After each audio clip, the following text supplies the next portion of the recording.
దక్షిణ భారతావనికి తలమానికంగా ఉండి 100 ఏళ్లకు పైగా సుదీర్ఘ చరిత్ర కలిగిన సింగరేణి సంస్థ ఐఏఎస్ అధికారులకు నోచుకోలేకపోతుందనే చర్చ జరుగుతోంది.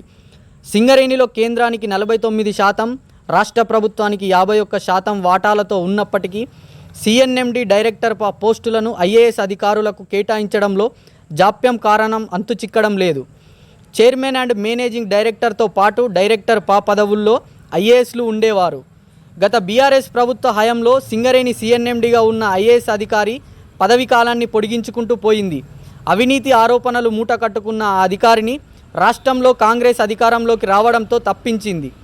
ఐఏఎస్లు వస్తారని భావించినప్పటికీ డైరెక్టర్ పాగా ఉన్న ఐఆర్ఎస్ అధికారికి ఇన్ఛార్జ్ సిఎన్ఎండిగా బాధ్యతలు అప్పచెప్పింది. కాంగ్రెస్ అధికారంలోకి వచ్చి 5 నెలలు దాటినా ఐఏఎస్లు లేకపోవడం విచిత్రంగా ఉంది. ఎన్నికల కోడ్ ముగిసి 2 వారాలు దాటింది, కానీ ఐఏఎస్ల కేటాయింపు ఊసే లేదు. సింగరేణి మెడికల్ బోర్డుకు అవినీతి జబ్బు పట్టిందనే విమర్శలు ఉన్నాయి. మెడికల్ బోర్డు నిర్వహణపై సిఐడి విచారణ జరుగుతోంది. మరోవైపు కాంగ్రెస్ ప్రభుత్వం అధికారంలోకి వచ్చాక సింగరేణిలో వివిధ విభాగాల్లో భర్తీల కోసం ప్రకటన జారీ చేసింది. ఐఏఎస్ల పర్యవేక్షణ లేకుంటే పోస్టుల భర్తీ ప్రక్రియలో అవినీతి జరిగితే ప్రభుత్వానికి మచ్చ తప్పదు అనే వాదనలు వినిపిస్తున్నాయి.